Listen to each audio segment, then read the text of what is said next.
오늘 증거받을 하나님의 말씀은 구약성경 열왕기하 7장입니다.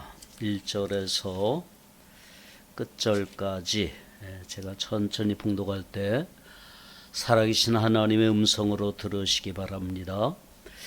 엘리사가 이르되 여호와의 말씀을 들을지어다. 여호와께서 이르시되 내일 이맘때에 사마리아 성문에서 고운 밀가루 한 스아를 한 세겔로 매매하고 보리 두 스아를 한 세겔로 매매하리라 하셨느니라. 그때의 왕이 그의 손에 의지하는 자 곧 한 장관이 하나님의 사람에게 대답하여 이르되 여호와께서 하늘에 창을 내신들 어찌 이런 일이 있으리요 하더라.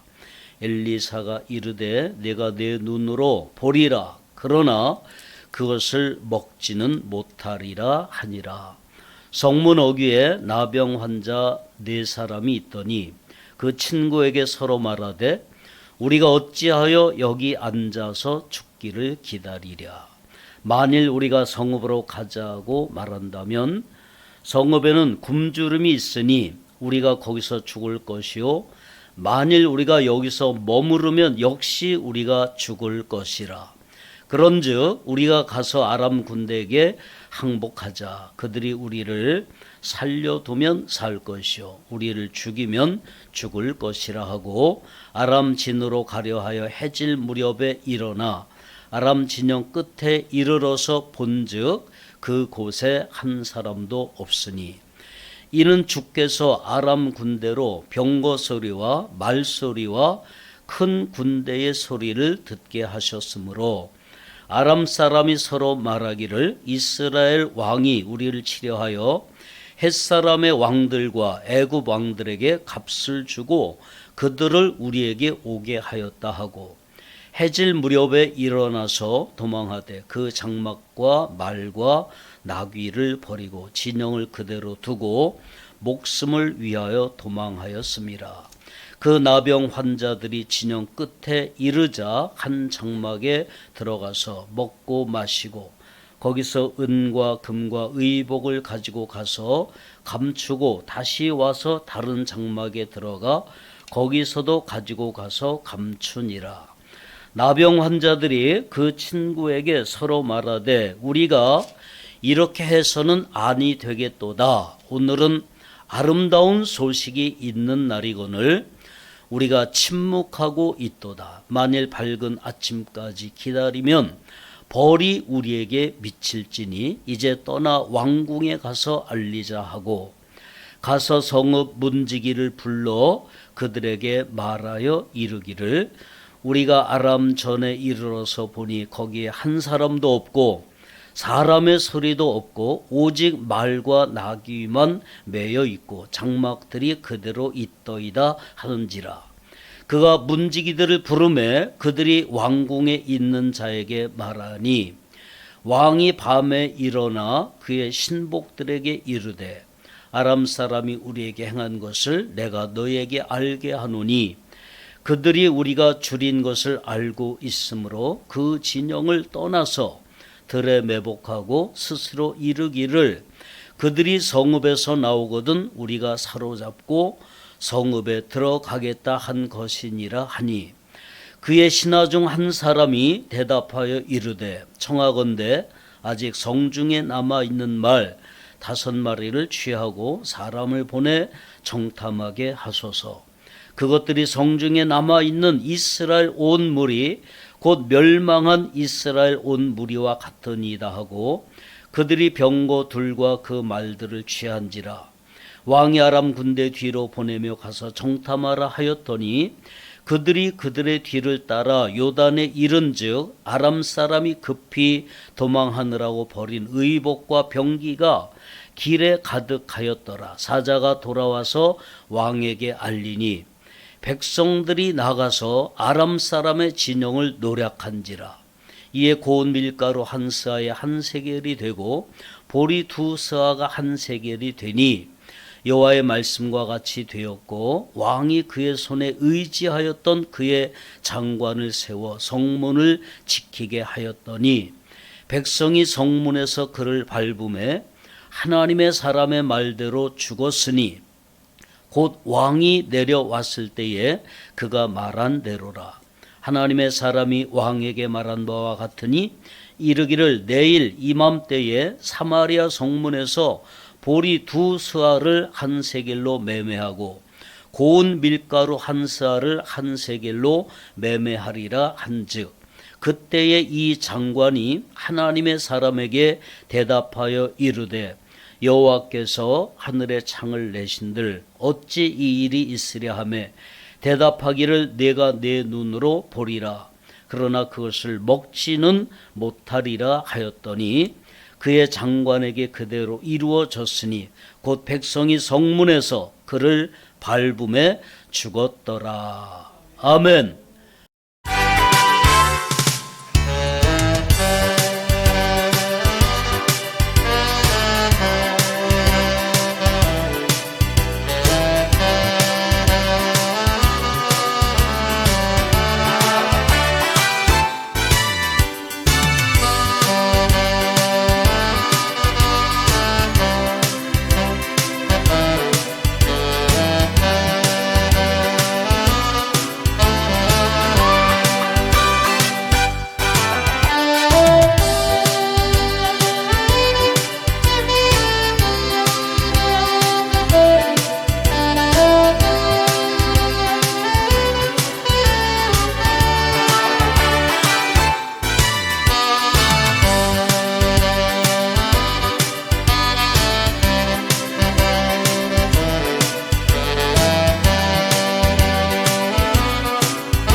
새해 첫 주일 예배에 참여하는 여러분들 위해 하나님의 크신 은혜가 충만하시기를 주님의 이름으로 축복합니다.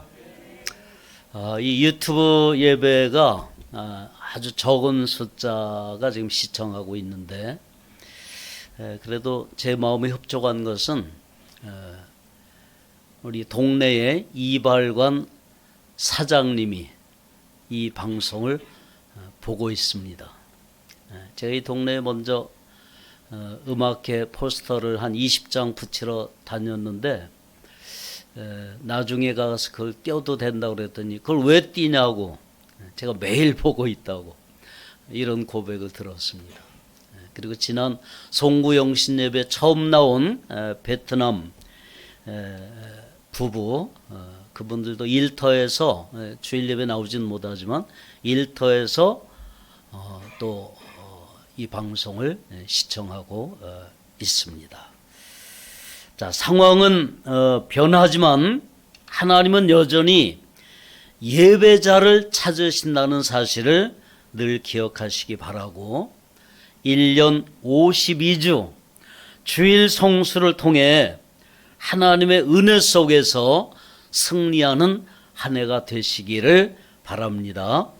자, 오늘은 구약 성경에서 열왕기하 7장의 스토리를 가지고 2022년도 새해 표어인 오늘은 아름다운 소식을 전하는 교회가 되자, 이런 제목으로 함께 은혜를 나누고자 합니다. 사마리아 성이 아람 군대에 포위되어 식량 부족 사태가 벌어졌습니다. 그래서 자신의 아이까지 잡아 먹어야 하는 극한 상황을 맞이하게 되었습니다. 과장된 이야기 같지만 역사적으로 지나간 몇몇 전쟁에서 실제로 있었던 끔찍한 일이고, 실제로 북한에서 300만 명 이상이 굶어 죽었던 고난의 행군 시절에도 있었던 이야기로 탈북자들의 증언을 통해서 이미 알려진 바 있습니다. 자, 이런 극한 상황에서 하나님은 엘리사 선지자를 통해 희망의 메시지를 전해 주십니다. 1절이 바로 그 내용인데요. 한마디로 밀 한 가마니에 100만 원을 주고도 살 수 없었는데 이제 하루만 지나면 1,000원만 주고도 살 수 있게 될 것이다 라는 충격적인 메시지였던 것입니다. 그만큼 물량이 풍부해진다라는 예언입니다. 자, 1절에 엘리사가 이르되 여호와의 말씀을 들을지어다 여호와께서 이르시되 내일 이맘때에 사마리아 성문에서 고운 밀가루 한 쌀을 한 세겔로 매매하고 보리 두 쌀을 한 세겔로 매매하리라 하셨느니라. 그때의 왕이 그의 손에 의지하는 자 곧 한 장관이 하나님의 사람에게 대답하여 이르시되 여호와께서 하늘에 창을 내신들 어찌 이런 일이 있으려 하더라. 엘리사가 이르되 내가 내 눈으로 보리라 그러나 그것을 먹지는 못하리라 하니라.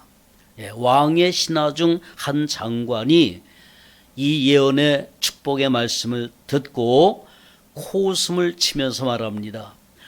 여호와께서 하늘에 창을 내신들 어찌 이런 일이 있으리요 하면서 믿지 않습니다. 그랬더니 엘리사가 즉각 응답합니다. 당신은 그 일을 눈으로 직접 보게 될 것입니다. 그러나 그것을 먹지는 못할 것입니다. 3절에 보면 성문 어귀에 나병 환자 4사람이 있더니 그 친구에게 서로 말하되 우리가 어찌하여 여기 앉아서 죽기를 기다리랴. 이런 말씀이 쭉 이어지는데요. 이 3절 이하의 이야기는 이렇습니다. 성문 어귀에 살던 나병 환자 4명이 굶어 죽게 될 지경에 이르르니까 이래도 죽고 저래도 죽을 것인데 차라리 아람 군대에 항복하자. 먹고 죽은 귀신은 때깔도 좋다는데 살려주면 살아서 한번 실컷 먹어보고 죽이면 죽자 하고 아람 진영에 가게 된 것입니다. 여러분, 이들은 믿음으로 간 것이 아닙니다. 그냥 어찌하여 여기 앉아서 죽기를 기다리라 하고 결단하고 나선 것입니다. 이 코로나 시대에 절망적인 상황에 빠지면서 앉아서 죽기만을 기다리다가 정말 죽는 사람들이 얼마나 많습니까? 불신자들도 강한 의지를 가지고 도전하기만 하면 살 길이 열리는 사례들을 많이 볼 수 있습니다. 그렇다면 크리스찬들이 믿음으로 나아가 성령의 능력으로 도움을 얻는다면 이루지 못할 일이 무엇이 있겠습니까? 새해 한 해는 하나님이 여러분에게 주신 잠재적 도전 정신을 발동시켜서 새로운 희망의 영역으로 힘차게 나아가시기를 주님의 이름으로 축복합니다. 여호수아 17장 18절에 보면 그 산지도 내 것이 되리니 비록 삼림이라도 내가 개척하라. 그 끝까지 내 것이 되리라. 가나안 족속이 비록 철병거를 가졌고 강할지라도 내가 능히 그를 쫓아내리라 하였더라. 아멘. 성경은 이렇게 이미 약속한 바 있습니다. 자, 막상 나병 환자 4명이 결단하고 아람 군대의 진영에 이르렀는데 이상하리만큼 조용합니다. 막사에 들어가 보니 산의 진미가 차려져 있고 금과 은과 의복이 널려져 있는데 군인은 한 사람도 보이지 않습니다. 원인을 따질 겨를도 없이 배가 터지도록 먹은 이들은 여러 장막을 돌아다니면서 금과 은과 의복을 숨겨두기까지 했습니다. 한마디로 대박이 터진 것입니다. 자, 웬일일까요? 하나님께서 그 첫날에 이미 역사하신 사실을 성경이 증거해주고 있습니다. 자, 6절 이하에 보면 이는 주께서 아람 군대로 병거 소리와 말소리와 큰 군대 소리를 듣게 하셨으므로 아람 사람이 서로 말하기를 이스라엘 왕이 우리를 치려하여 헷사람의 왕들과 애굽 왕들에게 값을 주고 그들을 우리에게 오게 하였다 하고 해질 무렵에 일어나서 도망하되 그 장막과 말과 나귀를 버리고 진영을 그대로 두고 목숨을 위하여 도망하였음이라. 아멘.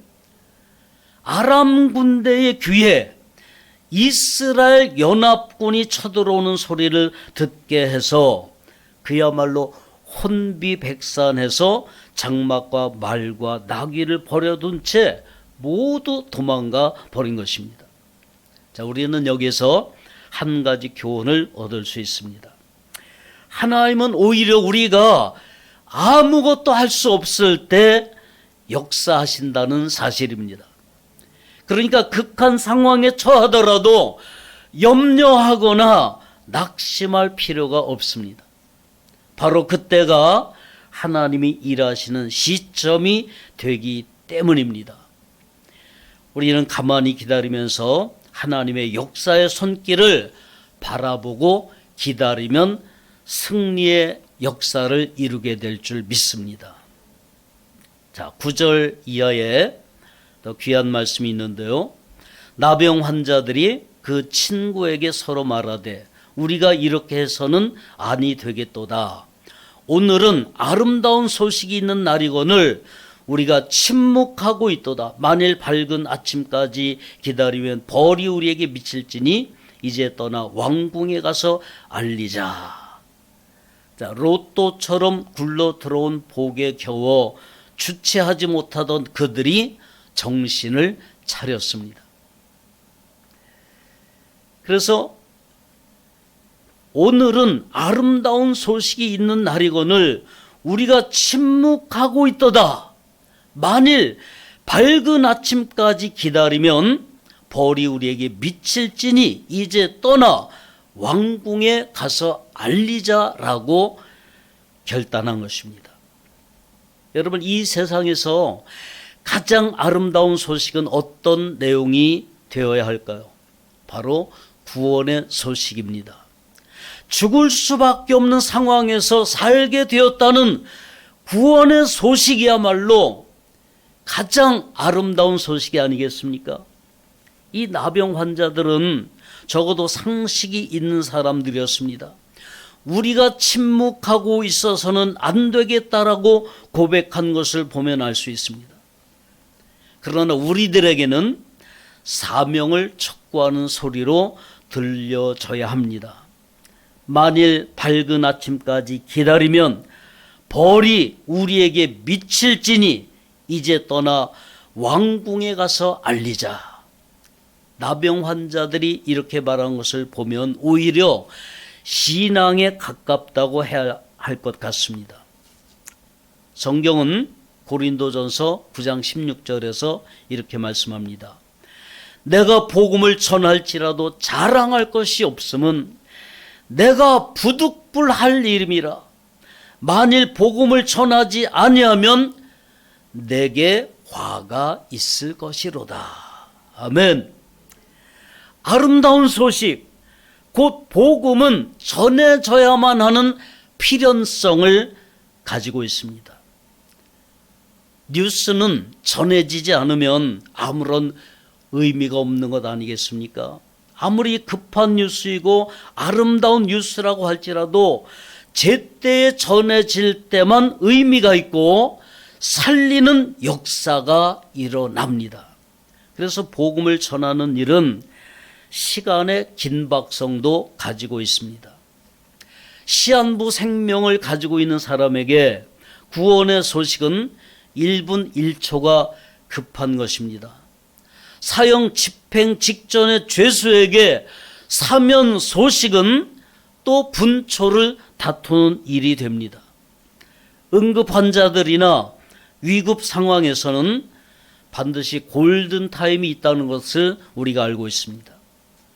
자, 육신의 생명을 다루는 일도 이렇게 긴박성을 갖는다면 영적 생명을 다루는 구원의 소식이야말로 얼마나 긴박성을 가지고 전해야 하겠는가 하는 것을 깨달을 수 있습니다. 적어도 선교사들은 이런 의미를 알기 때문에 코로나로 인해 위험한 상황임에도 불구하고 선교 현장으로 달려가고 있는 것입니다. 우리가 이빠르게 저 선교사님은 왜 위험한 지역에 들어갈까, 미련한 일이 아닌가라고 해서는 안 된다는 것입니다. 나병 환자들의 결단에 의해 이 아름다운 소식이 전달되고 정찰병을 보내보니 이 놀라운 사건은 팩트로 결론 지어졌습니다. 적의 진영에 물자가 넘친다는 소문이 돌면서 백성들이 때로 몰려가 물건을 탈취하게 되면서 엘리사의 예언이 그대로 이루어진 것입니다. 인플레이션이 갑자기 디플레이션이 되고 말았습니다. 먹을 식량이 넘쳐서 밀 한 가마니에 1,000원을 준다고 해도 살 사람이 없을 정도로 풍족하게 되었다는 말입니다. 한편 여호와께서 하늘의 창을 내신들 어찌 그런 일이 있겠느냐고 비웃던 장관, 요즘 표현으로 하면 아람의 행안부 장관이 몰려나가는 백성들을 통제하기 위해 성문에서 제재하다가 밀물처럼 소문을 듣고 몰려드는 백성들의 발에 밟혀 죽고 말았습니다. 말씀 그대로 기적의 현장을 보기는 했지만 누리지는 못한 것입니다. 하나님의 말씀에 대한 불신의 결과가 이토록 무섭다는 사실을 보여주는 단적인 사례라고 볼 수 있습니다. 여러분은 하나님의 말씀을 그대로 믿으십니까? 아니면 여전히 내 이성과 경험을 바탕으로 말씀을 재해석하고 있지는 않습니까? 성경이 기적을 들을 때는 입술로는 아멘 하지만 속으로는 그래, 그 사건은 구약시대나 아니면 예수님 살아계실 때나 가능한 일이지 현대 과학시대에 무슨 기적이 있을 수 있을까? 이렇게 생각을 하지는 않는가 살펴볼 필요가 있습니다. 어떻게 홍해를 육지같이 건너고 처녀가 아이를 잉태하며 어떻게 물이 변하여 포도주가 된단 말인가? 죽은 자가 부활했다고? 예수님이 다시 구름을 타고 오신다고? 여전히 내 육감과 지식의 근거를 두고 하나님의 말씀을 믿지 않는다면 나 역시 아람의 행안부 장관과 다를 바가 없다는 사실도 알아야 될 것입니다. 사랑하는 성도 여러분, 하나님의 말씀을 있는 그대로 믿으시기 바랍니다. 전능하신 창조주 하나님의 말씀에, 그러니 내 이성으로는 안 믿어지는 게 당연한 것입니다. 말씀은 믿음으로만 믿어지는 것입니다. 이제 결론의 말씀을 드리고자 합니다. 아름다운 구원의 소식을 접하셨습니까? 다 죽는다고 아우성이지만 하나님이 주신 희망의 메시지, 구원의 소식이 있다는 사실을 인정해야만 합니다. 그렇다면 전하십시오. 장롱 면허를 갖고 계신 분 있죠. 10년, 20년 장롱 속에 면허증 가지고 있어봐야 무슨 의미가 있겠습니까? 꺼내서 사용해야 되죠. 뉴스는 전해져야 뉴스의 가치가 있는 것입니다. 파수꾼은 적이 공격해 올 때 나팔을 불어야 합니다. 그래야 살리는 역사가 일어납니다. 새해는 복음의 나팔수가 되기를 바랍니다. 입학, 결혼, 취업, 승진 등 자랑하고 좋은 소식만 아니라 남의 우한 질고를 전하는 일에 우리들의 입술이 얼마나 빨랐습니까? 자, 새해는 이 세상에서 가장 아름다운 소식을 전하는 일에 여러분의 입술이 사용되고 여러분의 발걸음이 활용되어지기를 주님의 이름으로 축복합니다.